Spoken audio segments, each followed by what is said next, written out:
Everybody, Michael Martin. Hope you're doing well. Happy Monday. Rangers won the World Series. It was pretty amazing. I don't think they lost a game, an away game, in the entire playoffs. That's pretty badass. Um, some great comments coming in on the YouTube channel as well as via email, directly through, Martin Chronicles. So I appreciate everyone taking the time to watch the videos. And it's good to see that you're all getting something out of it. Otherwise, it would be a labor of love, I suppose. I mean, I guess it is in one way anyway, but it would be harder to kind of continue making these if there wasn't the valuable feedback, in the process, or that they weren't necessarily beneficial or efficacious, to use a bigger word. So I'd like to get right into a few things. There's a few comments, and I see all the comments, and there's a lot of questions. Just some of them that I don't know. They seem a little bit more unique, or that they would apply to just one particular person or one kind of tiny little scenario. And what I'm trying to do with the YouTube channel is to play it out so that the comments or the things that I try to say here can apply to a greater swath of people, because that kind of keeps everybody engaged. If I kind of micromanage it down to one or two small situations, um, the channel kind of loses its clout, if it has any, right? So I have to try to appeal to as many people as I possibly can. So one comment came in about when I say kind of off the top of my head, go to Yahoo Finance just because it's free, not because I care. I find Yahoo is kind of becoming the Daily Inquirer. The National Enquirer, if you look at the headlines, this stuff is too stupid to be called journalism. Um, and the comment was more along the lines of, are you, you know, um, I suppose trying to put together or look at the data would make a lot of sense after, you've already built the system. And it's actually, I want to see if I can find the and read it to you. Um, I want to find the comment. I should have done this earlier. Sorry.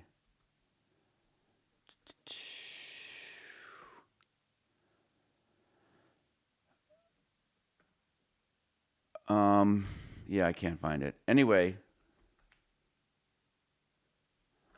I feel like, you should try to look at the data.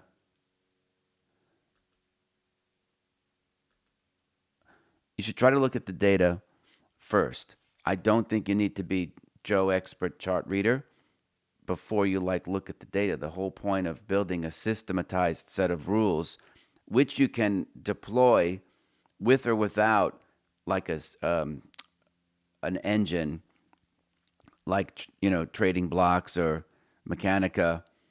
You don't need to have that necessarily. You should backtest everything, but you have to remember, when I did it, I just got the data and I put it in a spreadsheet. And then I looked at the data to see if I could uncover any clues as to when the bigger moves were going to happen. And, or, since we were talking about commodities and commodity futures, especially, what are the seasonal tendencies, right? And so I don't feel like you need to have, that is the hard work. The question came to be like, once you've done the hard work, it would be easier to kind of pull down the CSV file with the particular instrument, to look at the data and then go from there. When I really think the person was actually describing the hard work, which is take the data and start examining the data. Don't worry about the charts. Because in and around there, once you have the data on a spreadsheet, all you really have to do is figure out what your R is, like what of your account you're willing to risk, figure out a position size, and then you can better understand what your change in your equity would look like while you're in a particular trade. You see what I'm saying? And I think a lot of people have an irrational fear, especially around, good trading practices like taking winning trades home overnight and over the weekend, there was a fellow that I spoke with, um, who lives, down by way closer to San Diego, who was kind of, had monkey mind, which is hard to not have because there's so much crap being thrown at you, and when you don't know necessarily who you are yet or what you're doing. It all seems kind of tasty, right? It's like kind of going food shopping when you're hungry, or going to a restaurant on an empty stomach. You look at the menu and you're like, I could order any of these six particular items, and you kind of get frozen. So I feel getting the data and looking at the data, studying the data, that is the hard work. But to me, it's also the most rewarding work because, again, just like anything in and around trading, anything in and around life, you get out of it what you put in. And so studying the data, to me, it might be hard work, but that's because the payoff is so big. To me, especially if people are struggling with a certain trading style, trying to look at more charts doesn't solve the problem. I think you've probably kind of come to that understanding yourselves. Like it just kind of, you're just shoveling sand against the tide is the way that I say it. The tide's just going to keep washing it back up in your face. And so I feel like by looking at the data, you can see what are the daily changes. You could also see, therefore, if you see what the daily changes are, you can better see what the impact on your equity curve would be, because you have to not only trade when you have an edge, but you want to trade your equity curve. So too much of that is lost when you're looking at charts. First thing someone does, let me call up a chart, let me put on my indicators. Or even better, I'll have all my indicators saved. I'll just type in the ticker, and then I'll have all this different shit, blown out. And that to me is an amateur way to do it. It's a cool factor, right? Because the technology is there, and you can do it across screens and all this and that, but it doesn't really tell you much about the data when you really slice it and dice it. So I prefer to look at the data because then, again, I have a better idea, especially with the holding or the time frames that I like. I get to see if I had this particular position and it was in an upward moving fashion, even though there are pullbacks or even bases in the uptrends, for example, you get to kind of see what the effect is on your equity. And for those of you who do have that irrational fear about the boogeyman overnight, like you can better ascertain as to what the pullbacks would do in terms of like a 2 or a 3 day drawdown, if you want to look at it that way. Because I think if you're holding on too tightly to your money, it's going to be hard for you to make your money grow. And there is definitely some wisdom in, that if you constantly are watching the market, especially when you're in a trade, because you're in fear, I can almost predict with 100% accuracy that trader's never going to grow. Because doing anything in life from a fear-based standpoint doesn't really pay off. Now you have to respect the risk by all means, but under the chapter that says the watched pot never boils, if you're going to sit there and emotionally invest yourself and watch every tick, you're likely to induce yourself to do something that's not necessarily in your best interest, which would be to think abundantly and to grow your wealth. If you're doing that, you're satisfying other needs that to me aren't financial.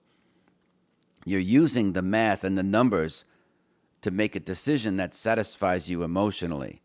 But the payoff at that standpoint is definitely an emotional one, not a financial one. So that's why I advocate, and it might make sense for you to hear when I say, turn off the screen or go walk away. Put your stop in and walk away. Don't look at it. I think many of you would be panic struck to do that. But the thing is, until you get comfortable with that feeling, which you can see in the data, because you can back test and see, okay, well, here's what it would have looked like. Here's how I can conjugate or calibrate better my feelings. If I was in this trade, could I handle it? Especially when you look at a winning trade that might have pulled you, maybe it would have added, say, 1 to 4% of, your equity. So say your equity went from 100K to 104K. What did that look like on its journey to 104K? Because then once you can observe that, you can say, okay, I can learn to get comfortable with this. Because we talked about how to grow your wealth, how to think abundantly. It's typically you have to trade really big and sit on a news event put on a whopper of a position, if it ticks 2 or 3 points, ticks against you, you're out, right? Or you have a smaller piece and you let it grow. But the idea that you got to churn every day is a working class way of looking at it, and it's not a way to build abundance. It's a way to take a blue collar mentality to a white collar job. And that's why I say I want to be a business owner. I let the stops do the work for me, and then I let everybody else to come in and buy the name after I'm long, so they have to pay me an admission ticket. And I know there'll be days when it goes against me, but I don't buy pullbacks, and I don't try to think, like you read in the newspaper, Stanley Druckenmiller is doing this, or Soros is buying these penny stocks. Soros doesn't buy penny stocks, first of all.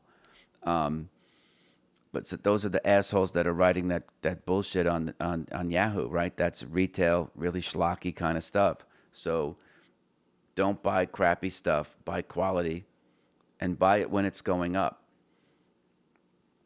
And you can see for yourself, sometimes things might move. If you think about it, if something's going to double in its price, right? So go from $24 to say $48. Let's just pick a number out of the blue.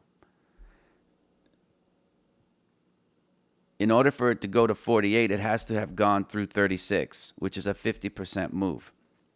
So if you're smart and you're looking at the data, not looking at the chart, you can go back and look at tons and tons of data and say, okay, let's apply a little conditional probability to this. What is the outcome, right? If you want to think about conditional probability, let's define it first. And that would be, what is the probability of a second event, we'll call it event B, given the known probability that you can observe in event A. So you can go study. It certainly helps if you use software and some of these simulators, but you can do it by hand. I know I did. And say, okay, I have a name that I'm looking at. It's up 50%. What's the probability if I look at hundreds of these instruments that the move continues? And I go to 48, from 36 to 48. Because I think a lot of folks miss the bigger moves because they don't understand the data. And they look and they say, oh, the chart, it's at the lower corner, in the lower left corner here, and now the price is in the top right corner. I missed the move.